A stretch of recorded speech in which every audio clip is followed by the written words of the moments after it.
Une légère odeur d'encre fraîche et de papier se mêle à celle du bois et du métal. Le bruit de la presse résonne. L'engin mécanique en bois renforcé de fer occupe une place centrale dans l'atelier. Autour d'elle, les assistants s'affairent, préparant les matériaux nécessaires à la création de l'œuvre écrite. Des caractères mobiles en plomb typographique, un alliage composé d'environ 70% de plomb, 25% d'antimoine et 5% d'étain, fabriqués dans un moule à fondre les caractères, seront utilisés dans la presse typographique munie d'une vis sans fin. Les Chinois ont été les premiers à utiliser les caractères mobiles au 11e siècle. Les assistants, quant à eux, choisissent les blocs métalliques nécessaires pour composer les pages du livre, les disposant soigneusement dans un cadre, un peu à la manière d'un casse-tête. Un homme au visage marqué par la concentration supervise le travail avec une attention rigoureuse. Il s'agit du maître imprimeur. Il vérifie les caractères pour s'assurer qu'ils sont bien alignés et en parfait état. L'encre grasse est préparée à partir de pigments mélangés à l'huile de lin et étalés sur les caractères métalliques à l'aide de rouleaux en cuir. Elle est appliquée uniformément pour que chaque lettre soit bien couverte, mais sans excès pour éviter les bavures. La feuille de papier, soigneusement tendue et humidifiée pour assurer une meilleure absorption de l'encre, est posée sur les caractères. Le maître imprimeur abaisse ensuite la presse avec une force mesurée, imprimant les caractères sur le papier avec une pression régulière. Le bruit de la presse résonne à nouveau dans l'atelier. Après chaque impression, les feuilles sont soigneusement inspectées pour détecter d'éventuelles imperfections. Les erreurs sont corrigées et les pages sont empilées en attendant d'être assemblées. Le livre est ensuite cousu, souvent par un artisan spécialisé, et la couverture, ornée de motifs décoratifs et parfois de dorures, est ajoutée. Nous sommes au milieu du 15e siècle, l'invention de l'imprimerie étant attribuée à l'Allemand Johannes Gutenberg. C'est cette révolution technologique qui a conduit à la nécessité d'établir des mécanismes juridiques pour réguler la reproduction des œuvres. Au début, les droits sur les livres étaient principalement régis par des privilèges accordés aux imprimeurs et aux libraires, plutôt qu'aux auteurs eux-mêmes. Cela permettait aux professionnels de l'imprimerie de contrôler la reproduction et la distribution des œuvres, souvent sans se soucier des droits des créateurs. Rédigé en 1709 et appliqué à compter du 10 avril 1710, le Copyright Act, aussi appelé le Statute of Anne, en l'honneur de la reine de la Grande-Bretagne et d'Irlande de 1707 à 1714, est une loi pionnière. Elle est considérée comme la première loi moderne sur le droit d'auteur et a joué un rôle fondamental dans l'histoire de la protection des créations intellectuelles. Cette loi du Parlement du Royaume-Uni de Grande-Bretagne et d'Irlande du Nord offre une protection aux auteurs en leur accordant des droits exclusifs pour reproduire et distribuer leurs œuvres. Ainsi, les auteurs avaient le droit exclusif de publier leurs œuvres pendant une période déterminée, initialement de 14 ans, renouvelable une fois pour une période supplémentaire de 14 ans.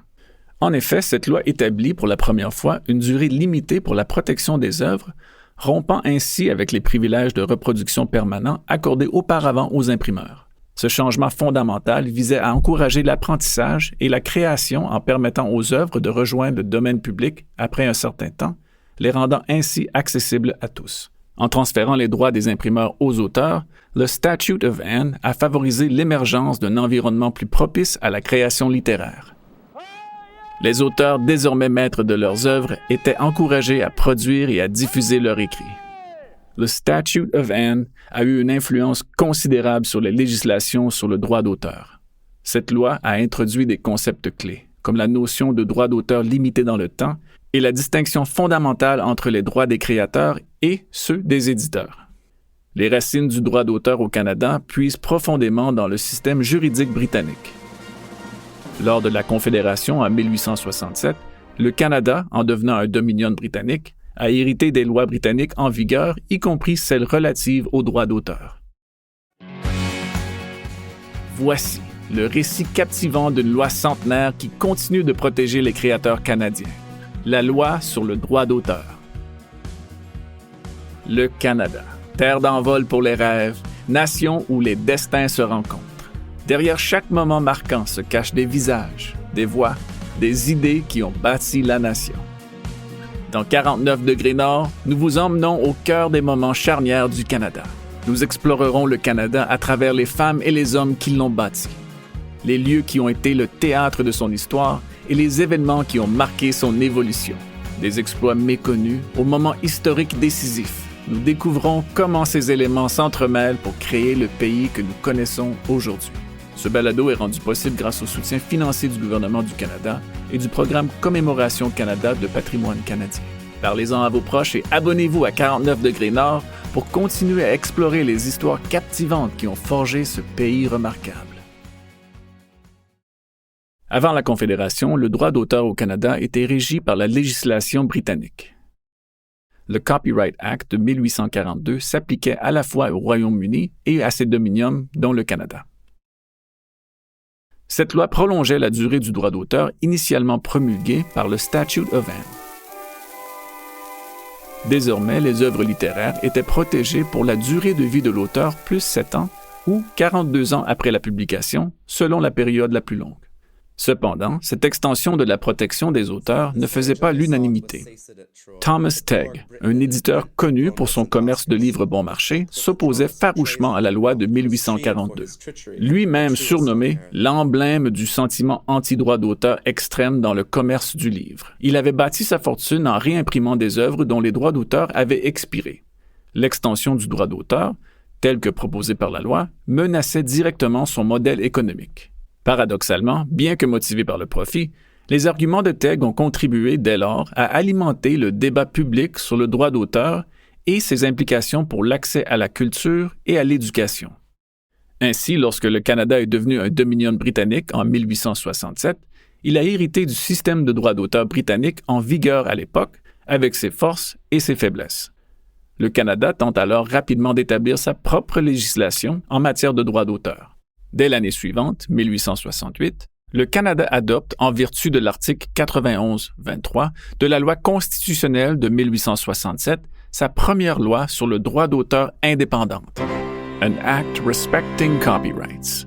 Bien qu'elle s'inspire largement de la législation britannique, elle représente une tentative pour le Canada de prendre en main son propre cadre juridique.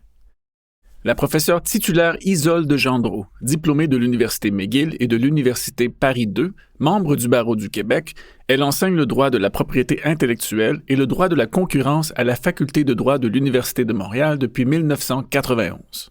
Le pouvoir en matière de droit d'auteur a été conféré au Parlement fédéral et en 1868, la première loi sur le droit d'auteur canadienne, contemporaine, a été votée. Mais cette loi-là s'appliquait uniquement au Canada pour les œuvres canadiennes. Et des œuvres anglaises protégées en vertu de la loi anglaise pouvaient aussi bénéficier de la protection de la loi au Canada. Donc, ça faisait un mélange de droit local avec du droit étranger, le droit britannique, qui devait être particulièrement difficile à gérer. La durée de protection sous cette nouvelle loi canadienne est similaire, à savoir la vie de l'auteur plus 7 ans ou 42 ans après la première publication. Tout comme la loi britannique, la loi de 1868 couvre principalement les œuvres littéraires comme les livres, les pamphlets, les imprimés. Mais rapidement, le Canada reconnaît la nécessité de protéger contre la reproduction non autorisée des nouvelles formes de création artistique. Ainsi, en 1875, le Canada élargit cette protection par des amendements ultérieurs pour inclure d'autres formes d'œuvres artistiques, comme les œuvres musicales et les cartes géographiques. Malgré cet élargissement, la loi de 1875 ne reconnaissait pas encore les droits d'exécution et de présentation en public d'œuvres dramatiques et musicales, ni les droits d'interprétation. De plus, elle ne couvrait pas les œuvres architecturales, chorégraphiques et les enregistrements sonores. La loi de 1875 représente une étape dans l'évolution de la législation canadienne sur le droit d'auteur, mais elle est loin d'être complète. Il faudra attendre pour que le Canada se dote d'une loi plus exhaustive, adaptée à ses propres besoins culturels et économiques et plus indépendante du modèle britannique. Transportons-nous maintenant en 1911 avec la professeure Gendreau de l'Université de Montréal. Et c'est ça qui a fait la loi de 1911, qu'on appelle la loi impériale aussi, parce que non seulement on voulait qu'elle s'applique en Angleterre, au Royaume-Uni, mais on voulait qu'elle serve de loi dans les colonies de l'Empire. Et après toutes sortes de tractations, la décision qui a été prise, ça a été de proposer aux colonies 2 choix. Ou bien de voter la loi impériale de 1911 telle quelle sur le territoire de la colonie, qui est ce que l'Australie a fait, par exemple. En 1912, ils ont une loi qui est la copie conforme de la loi de 1911. Ou bien, l'autre choix, c'est de faire comme a fait le Canada, c'est-à-dire se servir de la loi de 1911 comme modèle pour avoir sa propre loi nationale. Parce que le Canada avait peut-être plus de velléité d'émancipation que l'Australie, le Canada s'est mis à l'œuvre. Entre-temps, évidemment, il y a eu la Première Guerre mondiale, donc on peut s'imaginer que le droit d'auteur n'était pas une priorité pendant cette période-là, c'est tout à fait normal. Et finalement, ça aboutit à la loi de 1921, qui est une paraphrase de la loi de 1911 anglaise, tout en lui ayant conféré une structure un peu différente. Pour avoir regardé, je trouve quand même que la structure qu'on lui a donnée était plus moderne que ce qu'il y avait dans la loi de 1911, était une structure, à mon avis, plus logique, plus facile à suivre, et ça demeure la structure de base que l'on a aujourd'hui. Cette loi de 1911, adoptée par le Parlement britannique, visait la consolidation et la modernisation des lois existantes sur le droit d'auteur en Angleterre. Elle étend la protection du droit d'auteur à de nouveaux types d'œuvres comme les gravures, les sculptures, les dessins et la photographie, ainsi qu'à introduire de nouveaux droits comme le droit de la représentation. La loi de 1911 se voulait également à portée impériale, s'appliquant aux colonies britanniques, y compris le Canada, mais le Canada a choisi en 1912 de ne pas l'appliquer sur son territoire. La loi canadienne sur le droit d'auteur, une loi fédérale, est adoptée en 1921, mais n'est entrée en vigueur qu'en 1924. Ce délai de 3 ans s'explique par des considérations internationales liées au statut du Canada et à son désir d'affirmer son indépendance juridique. Avant 1924, le droit d'auteur au Canada était régi par un mélange de lois canadiennes et britanniques avec une prédominance des statuts impériaux britanniques. La loi de 1921 représentait une étape importante vers l'émancipation juridique du Canada. Isolde Gendreau. Donc, la loi a été votée en 21, mais elle est entrée en vigueur seulement en 24 parce que il y avait, encore une fois, un différend avec l'Angleterre par rapport au statut international du Canada pour cette loi sur le droit d'auteur. Le Canada voulait s'assurer qu'il pouvait davantage signer dans les conventions internationales comme pays qui pouvait avoir sa propre loi. Donc, il y a eu toutes sortes de considérations internationales de cette nature-là. La loi sur le droit d'auteur a constitué une étape dans l'émancipation juridique internationale du Canada. Le 1er janvier 1924. Cette date marque le début d'une nouvelle ère pour le droit d'auteur au Canada, avec une plus grande autonomie et une capacité accrue à adapter la législation aux besoins du pays.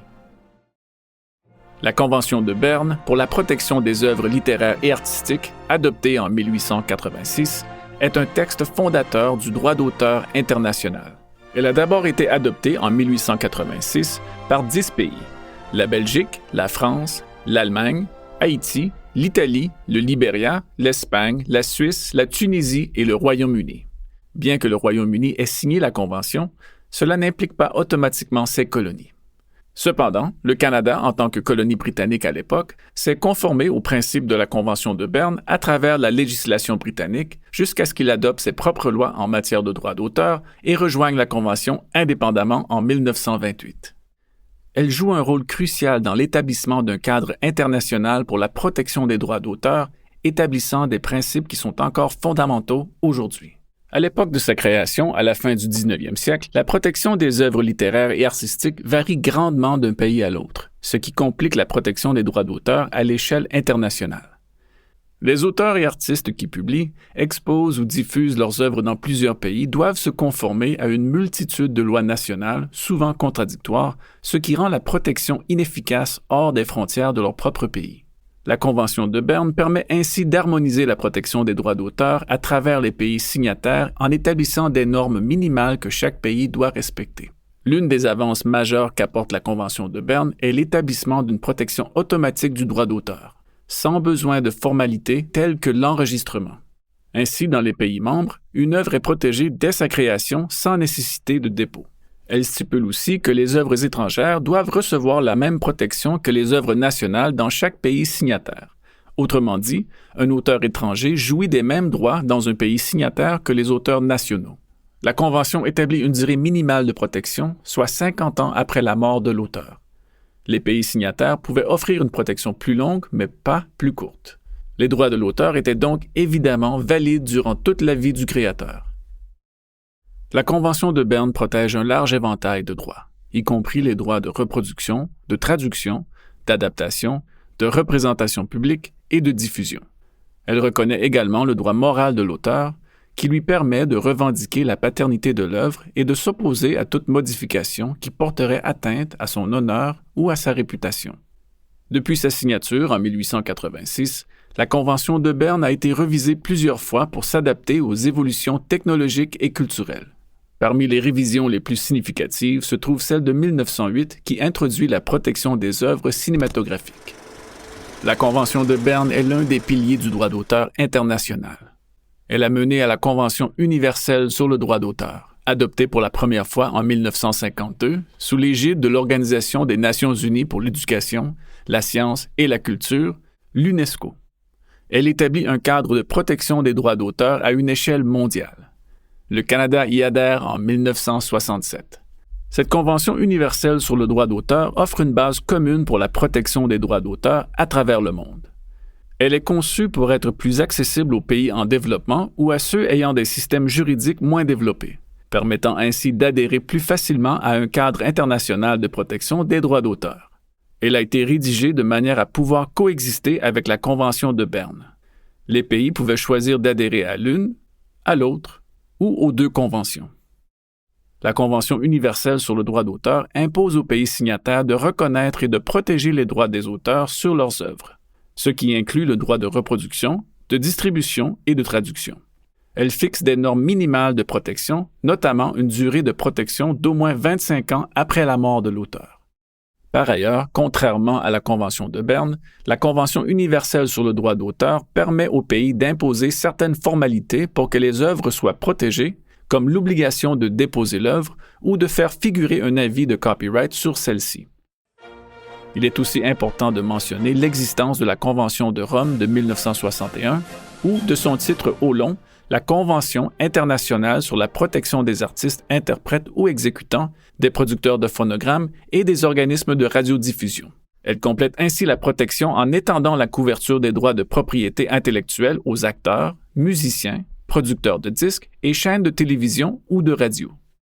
Alors que la Convention de Berne se concentre sur la protection des œuvres originales d'auteurs, comme les livres, la musique, les films, les œuvres d'art, la Convention de Rome étend la protection aux droits voisins du droit d'auteur, c'est-à-dire aux droits des artistes interprètes ou exécutants, des producteurs de phonogrammes et des organismes de radiodiffusion. Cette convention a été adoptée en réponse au besoin croissant de protéger les enregistrements sonores en tant que tels, séparément des droits d'auteur littéraires et artistiques traditionnels.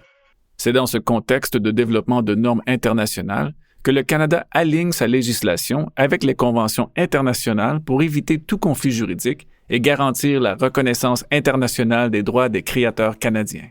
Sur la Convention de Berne et ses révisions, la professeure Isolde Gendreau. Il y a eu 2 événements importants. Le premier, c'est que le Canada a pu signer comme pays autonome, libre, l'acte de Rome de la Convention de Berne. Alors, la Convention internationale en droit d'auteur, à l'époque, parce qu'il y en avait seulement une, aujourd'hui il y en a plusieurs, c'est celle qu'on appelle la Convention de Berne, qui, depuis ce moment-là, jusqu'en 1971, a connu des révisions.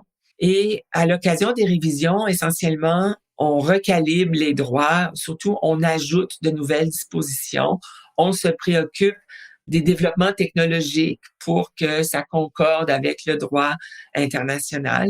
Et il y a eu une révision, comme ça, en 1928, on parle de l'acte de Rome de la Convention de Berne comme étant le texte de la Convention après cette rencontre à Rome. Et donc, le Canada a pu signer cet acte de Rome en son nom propre et ça signifiait la possibilité d'avoir des amendements. Et un des amendements les plus importants, c'est que ça a permis d'introduire en droit canadien le droit moral. L'Acte de Rome de 1928, une révision de la Convention de Berne, a joué un rôle crucial dans l'introduction du concept de droit moral dans la législation canadienne. Le droit moral est un concept issu de la tradition civiliste des pays d'Europe continentale. Il reconnaît à l'auteur des droits extra-patrimoniaux sur son œuvre, même après la cession de ses droits économiques. En d'autres termes, le droit moral protège le lien personnel entre l'auteur et son œuvre, indépendamment de la propriété économique de celle-ci. Le droit moral, en droit d'auteur canadien, est un concept fondamental qui protège les intérêts non économiques de l'auteur sur son œuvre. Il s'agit d'un droit distinct des droits patrimoniaux qui concerne l'exploitation économique de l'œuvre, protéger l'âme de l'œuvre. Les deux principales composantes du droit moral reconnu au Canada sont les droits à la paternité et le droit à l'intégrité. Le droit à la paternité permet à l'auteur de revendiquer la création de son œuvre et de s'opposer à toute attribution erronée, et le droit à l'intégrité protège l'œuvre contre toute déformation qui porterait atteinte à l'honneur ou à la réputation de l'auteur. Sur le droit moral et son importance. La professeure de droit de la propriété intellectuelle et de la concurrence à la faculté de droit de l'Université de Montréal, Isolde Gendreau. Le droit moral, c'est un concept qui est né dans les pays d'Europe continentale. Et les pays d'Europe continentale n'ont pas la même vision, surtout à l'époque, du droit d'auteur que l'Angleterre. L'Angleterre est un pays de tradition common law. Les pays d'Europe continentale sont des pays de tradition civiliste, comme le Québec a un code civil. C'est des pays qui ont des codes civils. Et dans les pays d'Europe continentale, quand on parle de droit d'auteur, le terme, c'est toujours la traduction dans la langue en question du mot droit d'auteur. Ce n'est jamais une traduction de copyright.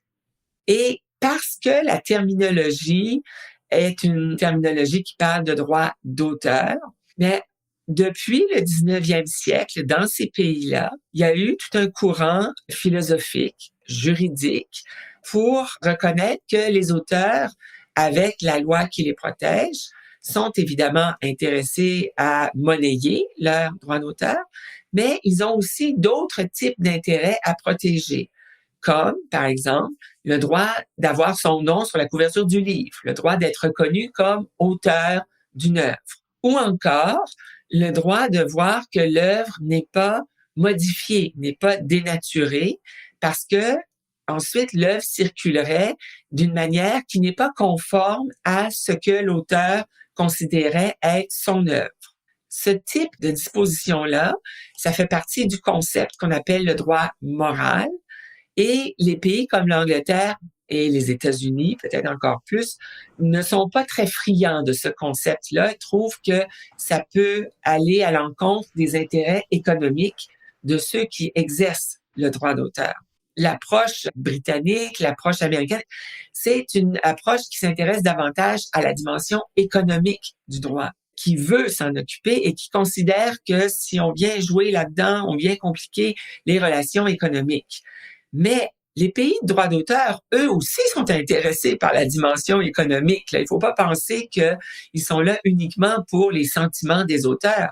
En plus d'un intérêt pour les questions économiques des auteurs, il y a aussi cette préoccupation de la dimension intellectuelle de l'œuvre pour l'auteur. Et le Canada, qui est dans la tradition britannique, dans la tradition de ces pays de copyright, a introduit le texte de la Convention de Berne sur le droit moral dans la loi canadienne. Donc ça a été, je dirais, une étape importante où on peut voir que le Canada, comme bon citoyen international, veut remplir toutes ses obligations parce qu'il vient de signer, puis il prend ça au sérieux. On est le premier pays de tradition copyright à avoir introduit le droit moral dans sa législation. C'est quand même quelque chose d'assez marquant.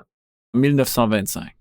Le Canada met sur pied la première société canadienne de gestion du droit d'exécution en public d'œuvres musicales, littéraires et dramatiques au Canada, le Canadian Performing Rights Society. La CPRS a été créée pour gérer les redevances des compositeurs, paroliers et éditeurs de musique dont les œuvres étaient exécutées au Canada. En 1931, les tarifs se voyaient maintenant encadrés. Les 4 années suivantes, des enquêtes publiques sur les pratiques du CPRS révèlent l'importance, pour protéger l'intérêt public, de créer un organisme indépendant chargé d'examiner les tarifs pour l'exécution en public de la musique. C'est ainsi qu'en 1936, le Canada créa la Commission d'appel du droit d'auteur. Le mandat de cet organisme était de réviser et d'approuver annuellement les propositions de tarifs soumises par les sociétés de gestion pour l'exécution publique des œuvres musicales et dramatico-musicales comprises dans leur répertoire. Donc, ils ont mis sur pied ce qu'ils appelaient à l'époque la Commission d'appel du droit d'auteur.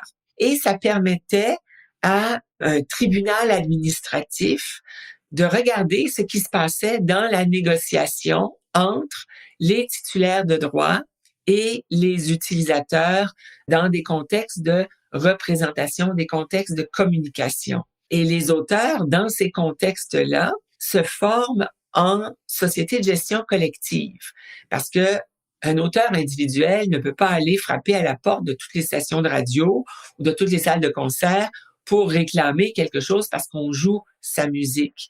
Donc, dans des circonstances comme celle-là, l'exercice individuel du droit d'auteur est illusoire et ça fait en sorte que les auteurs se regroupent, l'union fait la force, alors ils se regroupent en une société de gestion qui, elle, négocie avec les stations de radio, les salles de concert, etc. Donc, on craignait que cet ensemble d'auteurs formés en une société de gestion collective, ça pouvait être trop dangereux pour les utilisateurs. Ce tribunal administratif, la commission d'appel du droit d'auteur, allait pouvoir surveiller, contrôler et déterminer les prix. Donc, chacun disait, moi, je voudrais avoir tant. Non, vous êtes en train de demander trop cher. Je considère que je devrais vous payer seulement tel autre montant, et cette commission pouvait statuer là-dessus. Et ça, c'est un régime qui a continué jusqu'à aujourd'hui. Comme société de gestion collective, à l'époque, c'était l'ancêtre de la SOCAN. La Société canadienne des auteurs, compositeurs et éditeurs de musique est une société de gestion collective sans but lucratif qui administre les droits d'exécution des compositeurs, auteurs-compositeurs, paroliers et leurs éditeurs canadiens. Créée en 1990 par la fusion de deux anciennes sociétés canadiennes de gestion des droits d'exécution.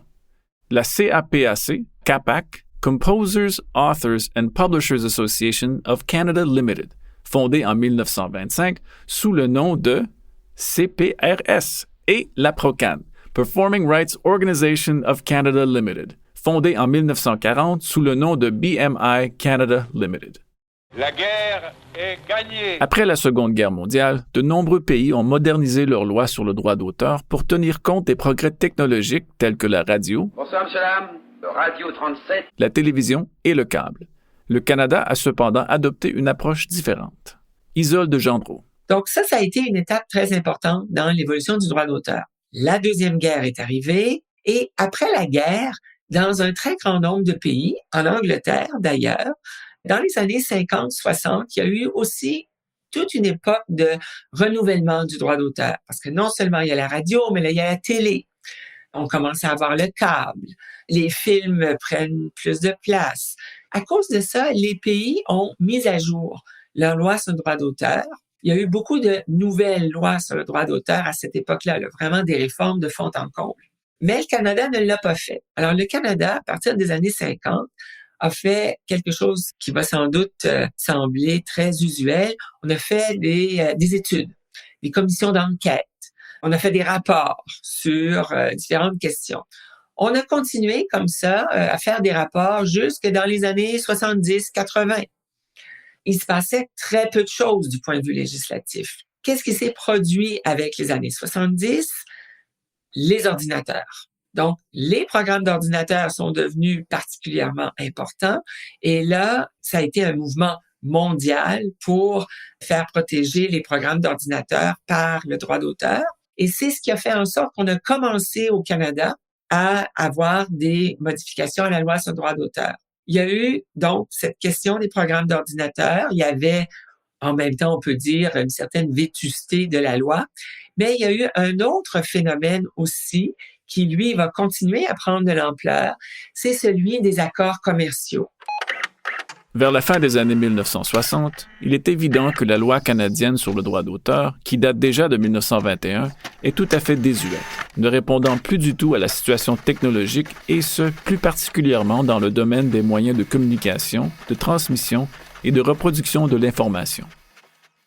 Cette décennie a été une période de transformation rapide en matière de technologie de communication, de production et de distribution des œuvres culturelles.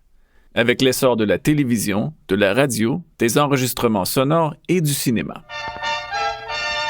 Dans ce studio, une équipe de Radio-Canada va tâcher cette année encore, à l'aide d'images, de cartes géographiques, de tableaux noirs et de tous les moyens du bord, de jeter un coup d'œil sur les principaux événements de chez nous et d'ailleurs. Il devient crucial pour le Canada de mieux protéger les œuvres, y compris les œuvres audiovisuelles et les enregistrements sonores, en plus d'intégrer dans la loi des dispositions concernant les œuvres créées par des employés ainsi que les œuvres collectives. Les créateurs, auteurs, compositeurs, artistes-interprètes ainsi que les industries culturelles exercent une pression croissante sur le gouvernement canadien. Ils demandent une meilleure protection contre les nouvelles formes d'exploitation, notamment la diffusion massive via la télévision et la radio. Lentement, certaines modifications mineures sont apportées, comme la communication de documents effectués en vertu des demandes d'accès à l'information, la communication de renseignements personnels en vertu des lois qui les protègent, et la reproduction d'un enregistrement pour le dépôt aux Archives nationales du Canada. Les reproductions destinées principalement à l'usage de personnes incapables de lire les caractères imprimés en raison de déficiences physiques confectionnées au Canada sont autorisées. Les changements des années 1970 sont peu, et une mise à jour est nécessaire pour moderniser le cadre juridique, rendre la législation plus pertinente face aux défis posés par les nouvelles technologies et l'évolution des pratiques commerciales dans le domaine culturel. Donc, le Canada avait pris beaucoup de retard. On a des accords internationaux et en même temps, on ressent le besoin de faire des choses. Le Canada décide de considérer que la tâche, elle est trop grande. Donc, on doit procéder par phase. On va faire le plus urgent en phase 1 et on fera le reste en phase 2. On se fait toujours rattraper là-dedans. L'accord de libre-échange Canada-États-Unis, ça a été 87. Et là, ensuite, 88, on a la phase 1. Mais là, ensuite, on se dit, on fait le reste bientôt. La loi sur le droit d'auteur du Canada, adoptée en 1921 et entrée en vigueur en 1924, a connu une première phase de modernisation majeure en 1988. Cette révision, qui a fait suite à de nombreuses études et rapports commandés par le gouvernement, était essentielle pour adopter la loi aux réalités technologiques de l'époque. La révision de 1988 a explicitement reconnu les programmes d'ordinateur comme des œuvres littéraires protégées par le droit d'auteur. Cette reconnaissance a été motivée par l'essor de l'informatique et la nécessité de protéger les investissements dans le développement de logiciels. Ces modifications ont permis de clarifier le statut juridique des logiciels et de garantir une protection adéquate aux développeurs. La révision a mené à la création d'une nouvelle commission du droit d'auteur, remplaçant l'ancienne commission d'appel du droit d'auteur. Cette nouvelle commission a reçu des pouvoirs élargis pour réglementer la gestion collective des droits d'auteur et octroyer des licences pour l'utilisation d'œuvres dont le titulaire du droit d'auteur est introuvable. Elle bénéficie de pouvoirs étendus, dont notamment un rôle d'arbitre en cas de désaccord sur les redevances entre certaines sociétés de gestion et un utilisateur. Aussi, fort de la loi de mise en œuvre de l'accord de libre-échange Canada-États-Unis, la nouvelle commission se voit confier le mandat de fixer et répartir les redevances pour les œuvres retransmises sur des signaux éloignés de radio et télévision. La révision de 1988 a marqué une étape importante dans l'évolution du droit d'auteur au Canada. Un jeu d'équilibristes s'impose constamment. Trouver un compromis entre la protection des droits des créateurs, les intérêts privés, et la nécessité de permettre un accès raisonnable à la culture, à l'information et à l'éducation pour le public, l'intérêt public. Les auteurs, les compositeurs, les artistes, mais aussi les producteurs désirent la protection de leurs œuvres pour en tirer des revenus et continuer à produire du contenu créatif et encourager la création artistique et l'innovation par des incitatifs économiques. En contrepartie, une protection trop rigide des droits d'auteur pourrait restreindre excessivement l'accès à ces œuvres et freiner la diffusion de la culture et l'accès aux œuvres créatives et informatives, essentielles pour la diffusion de la culture, l'éducation et le progrès scientifique. Cette révision n'était que la première phase d'un processus de modernisation continue. Des changements encore plus importants ont été introduits lors de la deuxième phase de la réforme en 1997. On est en présence d'un autre phénomène l'Internet et on se dit, si on tient compte des questions d'Internet dans notre réforme, ça va prendre trop de temps. Donc, faisons la réforme de 97, qui n'est pas une réforme Internet, mais qui est une réforme très importante pour la loi sur le droit d'auteur, qui a reconnu encore plus de gestion collective pour différents intervenants dans le milieu des auteurs, des artistes-interprètes, qui a donné plus de place à la gestion collective alors, qui a donné plus de rôle à la commission du droit d'auteur. La commission d'appel du droit d'auteur est devenue la commission du droit d'auteur que l'on connaît aujourd'hui. Résultat d'un long processus d'adaptation aux réalités technologiques et aux engagements internationaux du Canada, la réforme de 1997 représente la deuxième phase de modernisation de la loi sur le droit d'auteur. On se souviendra que le Canada a adhéré à plusieurs accords internationaux, l'ALENA, l'accord sur les aspects des droits de propriété intellectuelle qui touchent au commerce, ADPIC, l'Acte de Paris et la Convention de Rome. Ces engagements internationaux ont eu une influence significative sur le contenu de la réforme de la loi en 1997. Cette nouvelle mouture tient un peu mieux en compte des nouvelles technologies en modernisant la terminologie et en introduisant un système de redevance pour certaines utilisations autorisées de logiciels. Le nombre d'exceptions au droit d'auteur est passé d'une vingtaine en 1988 à plus d'une cinquantaine en 1997, exceptions visant à mieux répondre aux besoins des utilisateurs, notamment dans les domaines de l'éducation, de la recherche et des bibliothèques. Bien que le régime des exceptions ait été élargi, la plupart des exceptions étaient assorties de conditions strictes afin de protéger les intérêts des auteurs. Bien qu'importante, la réforme de 1997 n'a pas anticipé l'impact fulgurant d'Internet. Le gouvernement canadien a donc décidé de reporter à plus tard l'intégration des obligations découlant des traités Internet de l'Organisation mondiale de la propriété intellectuelle, OMPI, adopté en 1996. Ce retard a été comblé lors de la réforme de 2012, qui a notamment introduit des dispositions spécifiques pour encadrer l'utilisation des œuvres sur Internet. La réforme de 1997, malgré ses lacunes, a permis de jeter les bases d'une loi sur le droit d'auteur plus flexible et adaptable, capable de mieux répondre aux défis de l'ère numérique. La réforme de 2012 de la loi sur le droit d'auteur au Canada, aussi connue sous le nom de la loi sur la modernisation du droit d'auteur, a marqué un tournant majeur dans l'adaptation du droit d'auteur à l'ère numérique.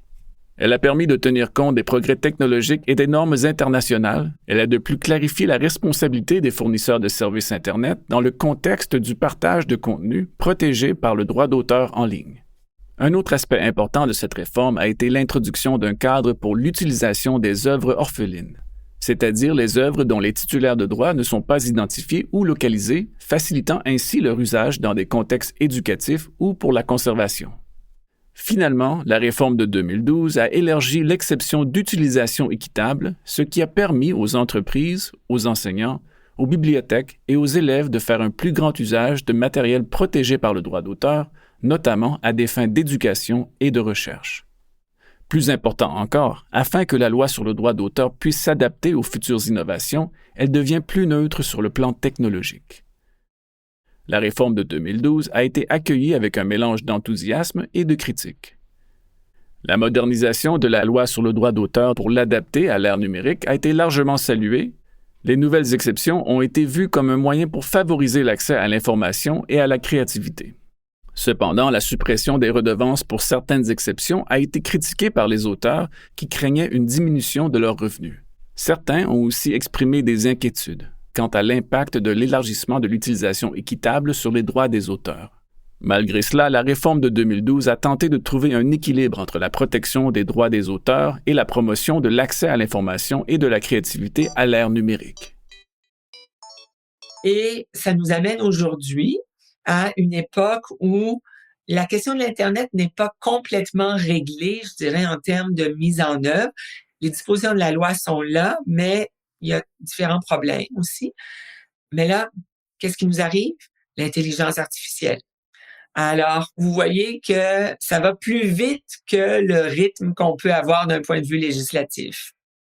L'arrivée de l'intelligence artificielle a ajouté une nouvelle dimension à ce paysage déjà complexe, posant des défis inédits pour l'application et l'interprétation de la loi.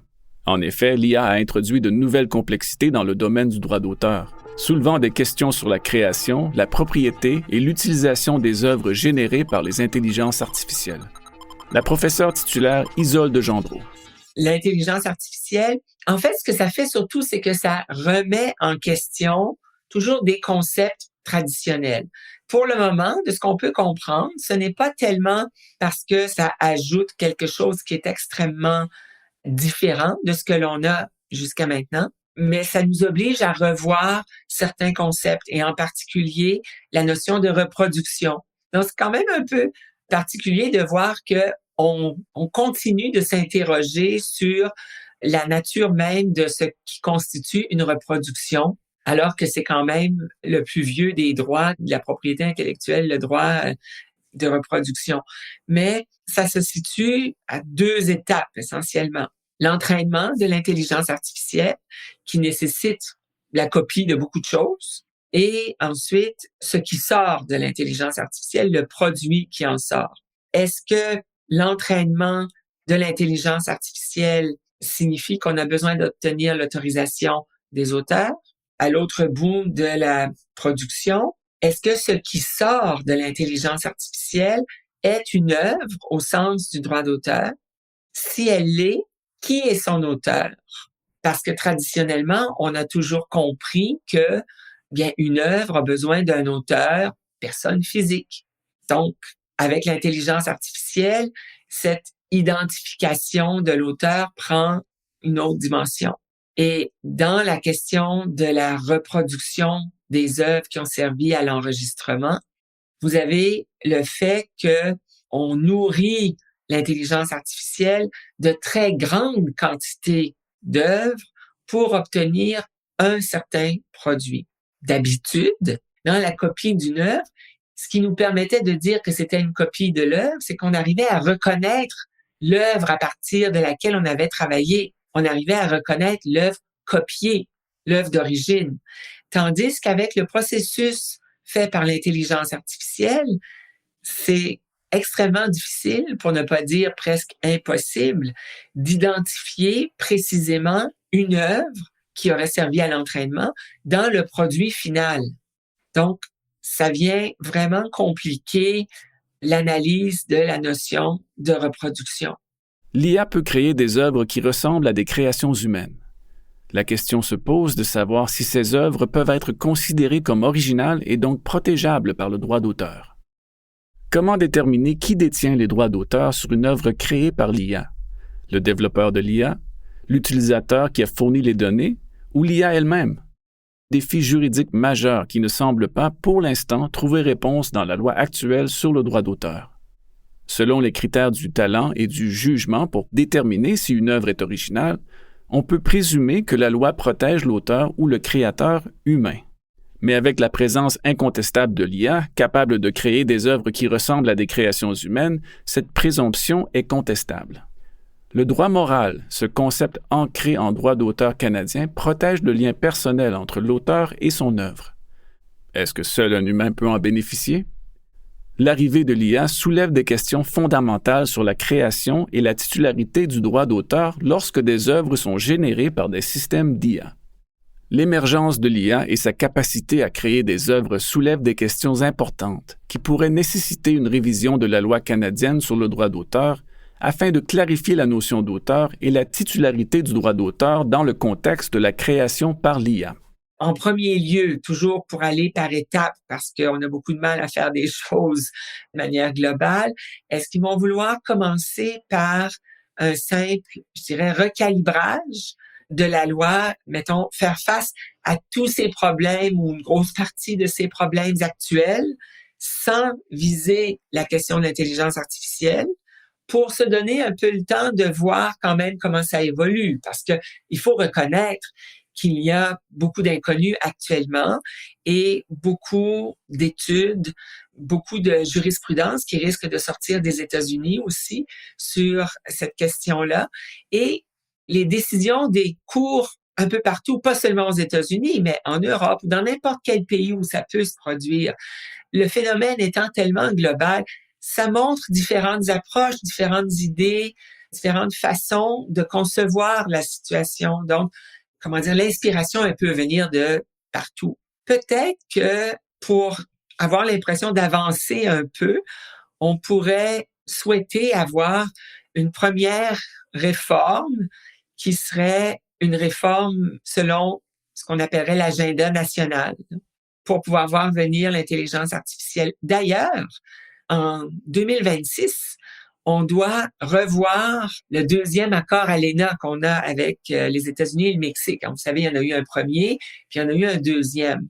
Et ce deuxième doit durer jusqu'en 2036, mais en 2026, il doit y avoir une sorte d'étude sur est-ce qu'on va de l'avant, quels sont les sujets, etc. Je pense que ce serait assez facile de parier que la question de l'intelligence artificielle pourrait faire partie des discussions de 2026. Donc, je vois pas pourquoi le Canada voudrait nécessairement faire quelque chose avant ça, mais peut-être que d'un point de vue stratégique, il aimerait faire quelque chose avant. Je sais pas. La vision autochtone du droit d'auteur diffère profondément de celle qui est enchâssée dans la loi canadienne.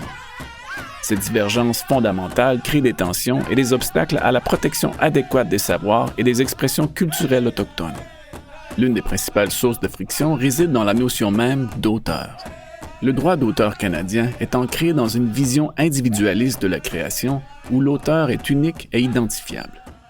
En revanche, la tradition autochtone valorise la création collective, où les œuvres sont souvent le fruit d'un héritage transmis et enrichi de génération en génération. Prenons l'exemple d'un chant traditionnel qui se transmet depuis des siècles au sein d'une communauté. Pour le droit canadien, il est difficile de déterminer qui est l'auteur de ce chant. Est-ce la personne qui l'a chanté en dernier? Est-ce la communauté dans son ensemble? La loi n'offre pas de réponse claire à ces questions. De plus, la tradition orale est au cœur de la culture autochtone. Chants, contes et récits sont transmis oralement depuis des temps immémoriaux. Or, le droit d'auteur canadien, influencé par la tradition britannique de copyright, se concentre sur la protection des œuvres fixées sur un support matériel, comme les écrits ou les enregistrements sonores. Il est donc difficile d'appliquer le droit d'auteur à des œuvres orales, fluides et en constante évolution. Enfin, la vision autochtone du patrimoine culturel s'oppose à la notion de domaine public. Dans le système canadien, les œuvres entrent dans le domaine public après une période de protection limitée, généralement la vie de l'auteur plus un certain nombre d'années. Mais pour les Autochtones, les œuvres transmises depuis des temps immémoriaux ne sont pas destinées à devenir un jour public. Elles constituent un patrimoine collectif inaliénable qui appartient à la nation. La professeure Isolde Gendreau de l'Université de Montréal. Une des problématiques de la loi sur le droit d'auteur de nos jours, c'est celle de savoir comment intégrer la vision autochtone du droit d'auteur. Parce que, dès le départ, les positions sont assez opposées sur différents plans. Vous avez d'abord la question de qui est l'auteur d'une œuvre. Notre vision traditionnelle, c'est l'image d'un auteur individuel, une personne physique individuelle. Bon, peuvent travailler en équipe, mais c'est une personne physique individuelle. Du côté autochtone, ils vont plutôt faire valoir le fait d'une création collective. Et ils vont aussi faire le fait d'une création collective dans le temps. Mais pour eux, ce n'est pas une question de domaine public. Donc, vous voyez qu'il y a des oppositions ici qui sont extrêmement importantes et qui relèvent vraiment de la nature de ce qu'est le droit d'auteur. C'est un grand défi, mais on n'est pas le seul pays, évidemment, à avoir un tel défi. Et à ce titre, c'est important de signaler que d'autres pays de l'Empire britannique sont beaucoup plus avancés que nous sur ces questions-là. On pense ici à l'Australie et à la Nouvelle-Zélande. Donc, eux, ils ont déjà fait beaucoup pour ce type de questions-là. Ça peut être une source d'inspiration pour nous. La loi sur le droit d'auteur a été révisée à plusieurs reprises depuis son entrée en vigueur en 1924. Ces réformes visaient à adapter la loi aux nouvelles technologies et à clarifier certains aspects, comme la protection des logiciels, la gestion collective du droit d'auteur et la reconnaissance des droits moraux.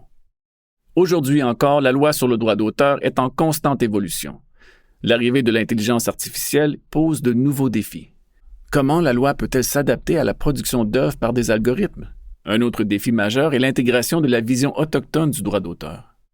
Il est essentiel de développer des mécanismes pour reconnaître la création collective, protéger les œuvres orales et respecter la temporalité autochtone du patrimoine culturel. L'expérience de pays comme l'Australie et la Nouvelle-Zélande pourrait inspirer le Canada dans cette démarche. La modernisation de la loi doit trouver un équilibre entre la protection des créateurs et l'accès du public aux œuvres. La loi sur le droit d'auteur a 100 ans. Un siècle d'efforts pour trouver un équilibre entre la protection des créateurs et l'accès aux œuvres. Cette loi a évolué avec le temps, s'adaptant aux nouvelles technologies, de l'imprimerie à l'Internet. 100 ans de protection. La loi sur le droit d'auteur a permis aux créateurs canadiens de s'épanouir et de partager leurs œuvres avec le monde. Écrivains, musiciens, cinéastes, artistes visuels, tous ont bénéficié de ce cadre juridique qui protège leurs droits et encourage la création. La loi sur le droit d'auteur, c'est un gage de vitalité pour la culture canadienne, un outil qui favorise la création et le partage des connaissances. L'intelligence artificielle, la reconnaissance des savoirs autochtones, les nouvelles formes de création, la loi devra maintenant relever ces défis avec audace et créativité. En protégeant les créateurs et en favorisant l'innovation, elle continuera de faire rayonner le Canada sur la scène culturelle internationale. Alors que nous commémorons le centenaire de la loi canadienne sur le droit d'auteur, nous rendons hommage aux innombrables personnes dont le courage et le dévouement ont fait du Canada la nation d'aujourd'hui. Leurs histoires, tissées dans la trame même de notre histoire, résonnent non seulement dans les pages des manuels scolaires, mais aussi dans les rues que nous arpentons et les monuments qui ornent nos horizons. La prochaine fois que vous vous promenez dans votre ville ou votre village, prenez un moment pour vous arrêter et réfléchir. Chaque nom de rue et chaque bâtiment murmure des récits de notre passé. Ce sont des monuments vivants dédiés aux explorateurs, aux pionniers et aux visionnaires qui ont bâti ce pays, de pierre en brique, de rêve à la réalité. Ce voyage à travers la riche mosaïque d'événements, de personnes et de lieux du Canada est rendu possible grâce au généreux soutien du gouvernement du Canada. Partagez ce balado avec votre famille et vos amis et ensemble, découvrons les trésors cachés de notre patrimoine commun. N'oubliez pas d'explorer les autres épisodes captivants de 49 degrés Nord, où nous plongeons au cœur des histoires fascinantes qui ont fait du Canada un pays remarquable.